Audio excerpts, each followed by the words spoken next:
तो इस मूवी के स्टार्ट में हम दुनिया के अमीर तरीन आदमी स्टीव से मिलते हैं। अमीर होने के साथ साथ स्टीव बूढ़ा और बीमार हो चुका था, इसीलिए अब वो एक ऐसी कंपनी से मीटिंग करने के लिए आया था जिसका दावा है कि वो किसी भी बूढ़े इंसान को जवान कर सकते हैं। स्टीव यहाँ आकर डॉक्टर चैन से मिलता है, जिन्होंने स्टीव को बताया कि हम एक ऐसे प्रोजेक्ट के ऊपर काम कर रहे हैं जिसकी मदद से हम किसी भी बूढ़े इंसान को एक जवान इंसान का जिस्म दे देते हैं, या ये कह लें कि हम उस बूढ़े इंसान के दिमाग को एक जवान इंसान की बॉडी में ट्रांसप्लांट कर देते हैं, जिसकी वजह से वो दुगनी लाइफ गुजार सकता है। लेकिन ये पूरा काम किसी सर्जरी से नहीं होने वाला था, ये सब काम एक ऑटोमेशन मशीन के जरिए होने वाला था। स्टीव अब डॉक्टर से सवाल करता है कि आप लोगों की कंपनी के बारे में ज्यादा लोगों को क्यों नहीं पता। तो जवाब में डॉक्टर कहते हैं ये सब इलीगल है, किसी एक इंसान को जवान करने के लिए बहुत से इंसानों को मरना पड़ता है। स्टीव को इस चीज से कोई प्रॉब्लम नहीं थी, इसलिए डॉक्टर चैन अब उसे एक ऐसे रूम में लेकर आए जहाँ पर बहुत से मैकेनिकल बेड्स थे और यहाँ स्टीव के अलावा बहुत से और लोग भी थे। स्टीव को ये बात बता दी गई थी कि उसके अलावा 9 और लोगों ने इस गेम के अंदर हिस्सा लिया हुआ है। इन बेड्स पर लेट के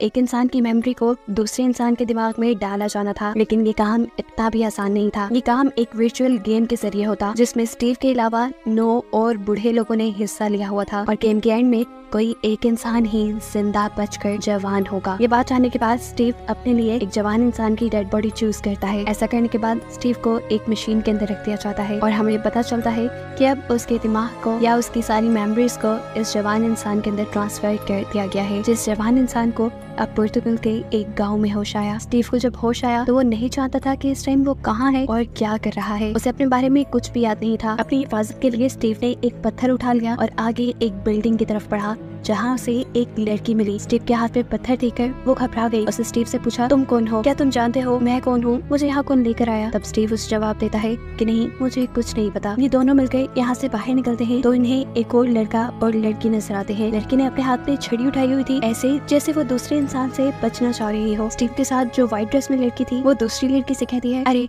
इसे नीचे फेंक दो, हम सभी यहाँ पर गुम हो चुके हैं और बेहतर यही है कि हम आपस में लड़े ना और मिलकर अपने साथ होने वाली इन अजीब चीजों का पता चलाएं ताकि हमें यहाँ से निकलने का कोई रास्ता मिल जाए। वो ब्लैक ड्रेस वाली लड़की उनकी बात नहीं सुनती और वहाँ से भाग जाती है। अब एक 5वां लड़का इन सबको एक पिछले कमरे से दिख रहा था, वो भी इनके पास आ गया। इससे पहले कि ये लोग कोई बात करते इन्हें एक जोरदार चीख सुनाई देती है। भागकर ये लोग इस टूटी फूटी बिल्डिंग से बाहर निकले तो बाहर जाकर उन लोगों ने देखा कि उस ब्लैक शर्ट वाली लड़की ने एक लड़के को इतना मारा था कि उसका कान जख्मी होकर उसके कान से खून निकलने लगा था। ये लोग इस छठे इंसान की पट्टी करते हैं और थोड़ी ही आगे जाने पर इन्हें 4 लोग और भी मिल चुके थे, जिसमें से एक एशियन आदमी था और बाकी 3 की 3 लड़कियां थी। ये 10 लोग पूरे हो चुके थे और अब इनके साथ क्या हो रहा था ये बातें जानने के लिए ये लोग इसी बिल्डिंग के अंदर आ गए जो यहाँ पर बनी हुई थी। इन्हें लगा कि बिल्डिंग के अंदर ही कोई क्लू हो सकता है। एकदम से यहाँ एक होलोग्राम पे हुआ। ये डॉक्टर चैन का था, जिस होलोग्राम ने इन सबको बताया कि ये लोग इस टाइम एक वर्चुअल गेम के अंदर है और इन लोगों की असल बॉडी इस टाइम फैसिलिटी के अंदर है। वो बताता है कि आप सब लोग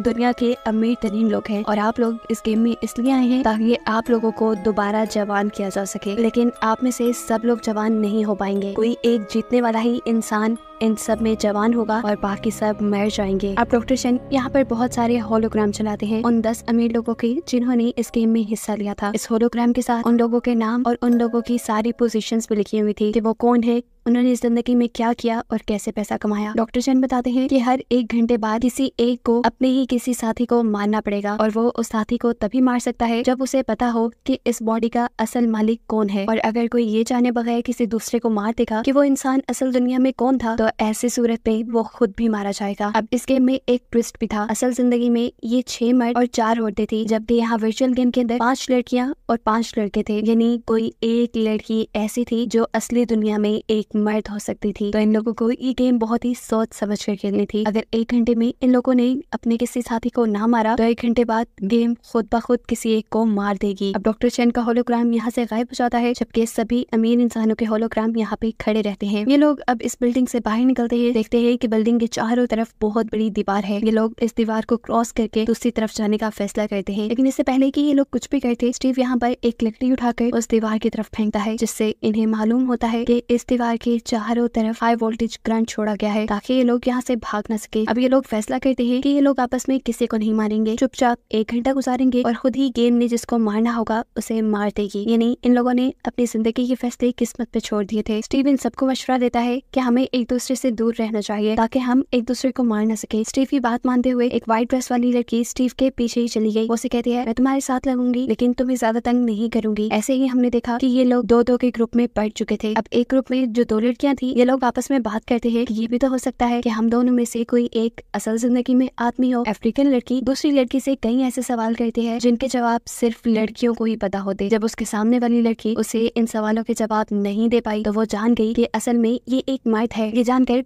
उसने फौरन उस लड़की को चालाकी से करंट वाली दीवार पे धक्का दे दिया और ऐसे वो लड़की चलकर मर गई। यानी 1 घंटा खत्म होने से पहले ही इन्होंने अपनी गेम में एक मर्डर कर दिया था। इस अफ्रीकन लड़की ने अपने लिहाज से ये सब कुछ छुप के किया था लेकिन वो नहीं जानती थी कि स्टीव और उसकी व्हाइट ड्रेस वाली साथी ने उसको देख लिया था। इस लड़की को मारने के बाद अब वो होलोग्राम के पास गई और उसने वहाँ पे एक होलोग्राम चूज किया। ये लड़का असल में एक बहुत बड़ा फुटबॉलर था। उसकी बॉडी सिलेक्ट करते ही वो होलोग्राम वहाँ से खत्म हो गया। वो अब जैसे ही पीछे देखती है तो यहाँ पर 3-4 लोग और आ चुके थे। यहाँ पर एक आदमी एक लड़की का गला पकड़कर जबरदस्ती उससे उसकी आइडेंटिटी जानने की कोशिश करता है और ऐसे उसे फील होता है कि शायद ही एक एक्ट्रेस है जो असल जिंदगी में काफी तन्हा रह गई थी। हालांकि ये बात उसे इस लड़की ने खुद नहीं बताई। वो खुद ही गैस करके इस लड़की का मर्डर कर देता है और जल्दी से जाकर उस एक्टर वाले होलोग्राम को टच कर देता है। लेकिन अब क्योंकि उसने गैस गलत किया था इस वजह से उस लड़की के साथ साथ वो खुद भी मारा गया। ये लोग अब दोबारा पहले की तरह ग्रुप्स में डिवाइड हो जाते हैं। सभी को अब अपनी मौत से डर लग रहा था। उन्होंने पहले वाले लड़के को देख लिया था कि कैसे किसी गलत इंसान के चूज करने पे वो खुद भी मारा गया। अब इन लोगों ने दोबारा यही फैसला किया कि ये लोग सब कुछ गेम के ऊपर छोड़ देंगे कि गेम जिसको भी मारेगी वो अपनी किस्मत को कबूल करेगा और मर जाएगा। ये लोग वापस बाहर आ जाते हैं और किसी टेक्निकल खराबी की वजह से हमें पता चलता है कि स्टीव गेम में सो गया। उसकी आंख फैसिलिटी के अंदर खुलती है। डॉक्टर चेन उससे माफी मांगते हैं और कहते हैं किसी टेक्निकल खराबी की वजह से आप गेम से बाहर आ गए हैं लेकिन कुछ ही देर में आप गेम के अंदर होंगे। स्टीव डॉक्टर चेन से सवाल करता है क्या वो सब सच में हो रहा है? तो डॉक्टर चेन कहते हैं जल्दी आपको इसका जवाब मिल जाएगा। और थोड़ी ही देर बाद स्टीव को दोबारा गेम के अंदर होश आता है। होश आने से पहले वो कुछ बड़बड़ा रहा था जो सुनकर उसकी साथी लड़की उसे मारने के लिए तैयार खड़ी हो गई। शायद उसने अपनी आइडेंटिटी उस लड़की को बता दी थी इससे पहले कि वो लड़की उसे मारकर अपना असली चेहरा दिखा देती। स्टीव होश में आ गया और स्टीव ने ये सब भांप भी लिया। स्टीव अपना सेल्फ डिफेंस करते हुए वहाँ से पीछे पीछे मुड़ता रहा लेकिन अब वो लड़की स्टीव को मारने के लिए आगे आगे बढ़ रही थी। ऐसे में स्टीव ने अपनी जान बचाने के लिए अपने करीब पड़ी हुई लकड़ी से उस लड़की के ऊपर हमला कर दिया जो लकड़ी उसकी आंख में लग गई और ऐसे गलती से वो लड़की एक गड्ढे में गिरकर मर गई। ये देखकर स्टीव घबरा गया क्योंकि वो ये नहीं जानता था कि मरने वाली लड़की असली दुनिया में कौन है और अगर वो सही होलोग्राम चूज ना करता तो खुद भी मर जाता। डरता हुआ वो अब होलोग्राम वाले रूम तक जाता है। स्टीव होलोग्राम टच करते हुए घबरा रहा था लेकिन उसने बहुत सोच समझ कर अब एक्ट्रेस वाला होलोग्राम टच किया तो उसका अंदाजा बिल्कुल सही निकला और ऐसे उसकी जान बच गई। वो अब इस होलोग्राम वाले रूम से बाहर ही निकल रहा था कि तभी उसे वो अफ्रीकन लड़की नजर आई। उसने अफ्रीकन लड़की से कहा मैं जानता हूँ कि तुमने उस लड़की को मारा है और मैं अब तुम्हारे बारे में भी जानता हूँ तो फिक्र ना करो, अब अगला नंबर तुम्हारा ही है। वो भी ये बात करके पीछे मुड़ा ही था कि इतनी देर में यहाँ एशियन आदमी आ गया जो उस लड़की से लड़ने लगा ऐसे जैसे वो उस लड़की की असल आइडेंटिटी जान गया हो। बात करते करते वो एकदम से उसे धक्का देकर बिल्डिंग से नीचे गिरा देता है जिसके बाद वो मर जाती है। इस लड़की को लग रहा था कि ये अफ्रीकन लड़की असल दुनिया में एक एक्टर है लेकिन जब उसने होलोग्राम के पास आकर होलोग्राम देखे तो एक्टर का होलोग्राम गायब हो चुका था। दूसरा लड़का उसे बताता है कि एक्टर को तो स्टीव ने मार दिया। ये सुनकर वो बुरी तरह घबरा गया कि अब वो क्या करेगा, उसे तो कुछ पता नहीं था। वो डरते हुए यहाँ एक लड़की मारिया को टच करता है। उसकी किस्मत इतनी अच्छी चली कि उसका गैस बिल्कुल ठीक था और ऐसे उसकी जान बख्शी गई। इसके बाद हमें दिखाया जाता है कि बाकी सारे लोग स्विमिंग पूल के करीब खड़े होकर ये फैसला करते हैं कि अब अगले घंटे में वो किसी को भी नहीं मारेंगे। लेकिन यहाँ एक लड़के ली के दिमाग में एक बात आई। अब इनके ग्रुप में क्योंकि सिर्फ एक ही लड़की बची थी और होलोग्राम भी सिर्फ एक ही औरत का बचा था तो उसे समझ आ गई ये लड़की की प्रिंसेस है, इसीलिए अब वो उस प्रिंसेस को मारने का डिसाइड करता है। प्रिंसेस भी उसकी अजीब सी नजरें भाग गई इसीलिए वो अपनी जान बचाकर भागने लगी। उसका पीछा करते करते ली एक बिल्डिंग में आ जाता है। वो प्रिंसेस बिल्डिंग में छुपी हुई थी और एकदम से प्रिंसेस ने उसके ऊपर गन पॉइंट कर दी। अब सोचने वाली बात है कि प्रिंसेस के पास गन कहाँ से आई। असल में ये प्रिंसेस जानती थी कि अगर ये गेम है तो यहाँ पर कोई ना कोई बोनस जरूर होगा और इस गेम में बोनस थे भी जो बाकी सबने नहीं ढूंढे, सिर्फ उसी ने ढूंढे और उसे ये गन मिल गई। इससे पहले के लिए प्रिंसेस को मार देता, प्रिंसेस उसकी टांग में गोली मारकर उससे उसका नाम पूछती है लेकिन वो लड़का से कुछ नहीं बताता। इसीलिए अब प्रिंसेस स्टीव को मारने के लिए चाहती है, क्योंकि कहीं ना कहीं उन्हें स्टीव की आइडेंटिटी पता चल चुकी थी। स्टीव ने यहाँ पर 2 लोगों की जान बचाई थी और ऐसे इन्हें पता चल गया था कि असल जिंदगी में वो एक अच्छा इंसान है और किसी बड़ी पोस्ट पे है। उसके यहाँ से जाते ही वो लड़का जिसके ऊपर प्रिंसेस ने गोली चलाई थी वो उस बिल्डिंग की छत से कूदकर अपनी जान दे देता है। यहाँ प्रिंसेस जो स्टीव तक पहुंचना चाह रही थी, एकदम से उसके ऊपर पीछे से किसी दूसरे लड़के ने हमला कर दिया। उसने प्रिंसेस के हाथ से प्रिंसेस की गन छीन ली, लेकिन उसे मालूम हुआ कि इस गन में सिर्फ एक ही गोली थी। प्रिंसेस जो अब नीचे बैठी हुई थी उसके डर से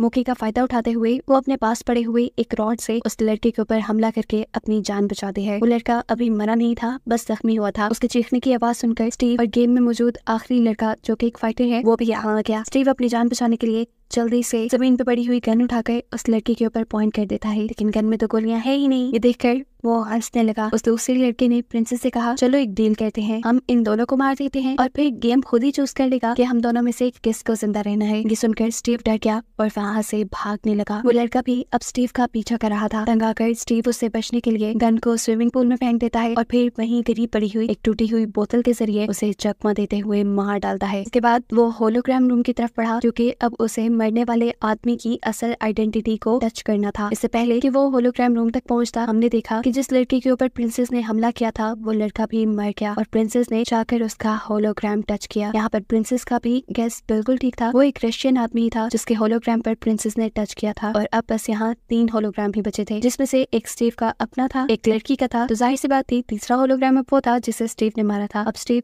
उस होलोग्राम को टच कर लेता है और फिर बाहर आकर प्रिंसेस से मिलता है। वो प्रिंसेस से कहता है, हमें ये आखिरी घंटे एक साथ गुजारने चाहिए, हो सकता है कि गेम हम दोनों में से किसी को चूज करके खुद ही मार दे। तब प्रिंसेस कहती है, हाँ, लेकिन उससे पहले हमें फाइटर को मारना होगा। स्टीव उसे ये बात नहीं बताता कि वो फाइटर को पहले ही मार चुका है। वो उसे भी फाइटर की तरह ही चकमा देकर टूटी हुई बोतल के जरिए मार देता है और ऐसे आखिर वो प्रिंसेस भी मर गई, जिसके बाद एक बचा हुआ आदमी यानी स्टीव इस गेम को जीत गया और अब असल जिंदगी में वो जवान हो जाता। गेम खत्म हो चुकी थी और हमने देखा कि स्टीव अपने एक जवान जिस्म के साथ असली दुनिया में आ गया। अपने आप को जवान देखकर स्टीव इतना खुश था कि वो डॉक्टर चेन को इस कंपनी को चलाने के लिए एक बहुत बड़ी फंडिंग भी देता है। जिसके बाद मूवी के एंड में दिखाया जाता है कि डॉक्टर चेन और भी बहुत से बूढ़े लोगों को इस गेम के बारे में बता रहे थे और यही दिखाते हुए ये कहानी यहाँ खत्म हो जाती है।